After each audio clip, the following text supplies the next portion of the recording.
there are calls for a fresh review into the taxi industry in both Victoria and New South Wales as drivers adjust to strict new rules across metropolitan Melbourne requiring meters to be turned on for all trips. Now, joining me now live is the former taxi driver and former state MP, Barton from the Transport Matters Party. Rod, really appreciate your time. Thanks for coming in. G'day, Simon. What do you make of how the taxi industry are adjusting to these new reforms in Victoria? Because, from personal experience, I jump in a few cabs lately, and there are many drivers that are sort of refusing to put the meter on when you ask them. Are you hearing that from others as well? No, absolutely.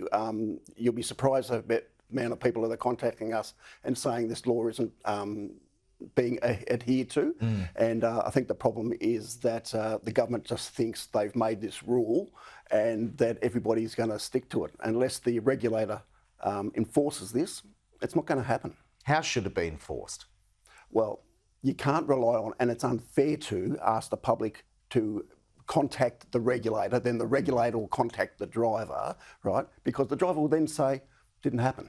Right? It's a stupid proposition to be doing that. The regulator's got to do its job and be a regulator and get out there and do some undercover work like New South Wales does and be proactive in enforcing the rules. No point making rules if you don't enforce them. But there's issues too in New South Wales, isn't there? There is. What have you been hearing in the last little while? Well, they're better than here. That's the first thing, right? But they've actually got a regulator up there, what they call the point commissioner up there, and they're actively coming out on the front foot and pursuing the small minority, the small minority that's doing the wrong thing. So it's being handled, but unhandled. Well, they're using undercover enforcement officers up there.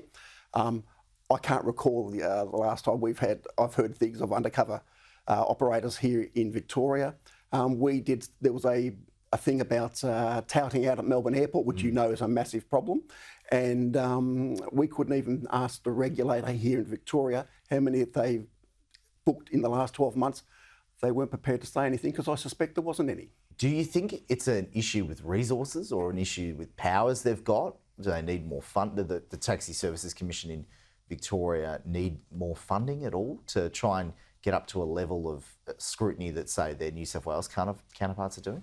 Look, I'm told that the regulator these days is now more money's being spent on them here in Victoria than they did back in 2017 when they deregulated. They've passed off all the responsibility to the network booking service providers. But the problem we have here in Victoria, which no other state or territory does, is that we allow some operators to not to be a booking service provider. So allows them to work under the radar a little bit.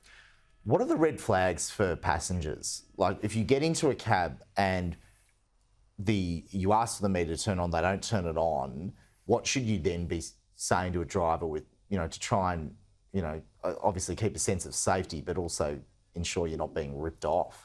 Yeah. If you can, get out again and take a photograph of the registration plate and notify the regulator, right? That can set drivers off too. No, absolutely. Yeah. And interestingly, 13 Cabs only just recently put out a notice of how many assaults have been against drivers. A contributing factor of that is that we're asking drivers to negotiate a fare prior to the new change of the rule with people who may have over-refreshed and might be a bit tired and emotional. And we wonder why the drivers are getting belted. I guess that protects the drivers, so it's sort of going to go both ways, doesn't it? Because there are many passengers that don't over-refresh, that just want to get a trip home safely. Yeah. Do you think it's time for a new inquiry into the industry in Victoria? There's no doubt. Look, it's been 5 years since the reforms of 2017, and what we've seen is a number of issues where they've had to reverse. They've had to reintroduce touting laws. They've had to reintroduce having the meter on.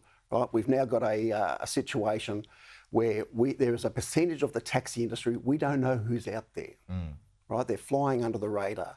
So that needs to be dealt with. Do you think the government's done enough since the issues that were faced at the start of this year with the Australian Open and people couldn't even get cabs, and then obviously brought these reforms in September to ensure that meters were being turned on? Are you worried about another situation sort of occurring around a major event where the service either isn't there or is inadequate for for punters or Melbourne? No, absolutely. It's enough hasn't been done, and it's just their mindset that the taxi industry should be self-regulating. We know that doesn't work. Better get a quick comment from you as a former MP, and you know that area quite well. In Mulgrave last night, it was a by-election where Labor's claimed victory. Ian Cook, though, the independent out there, is in third position despite being counted in the two-candidate preferred count. What did you make of last night and the lesson for major parties? Well, good for Cook, right? As you know, I'd always back an independent any day. I think the major parties should be concerned. This isn't a good result for either party, or the major parties, is that we've seen from 2018, I think the numbers are something like, for the Libs, they've gone from 31% down to 21%. And that seat now will be in play in 2026.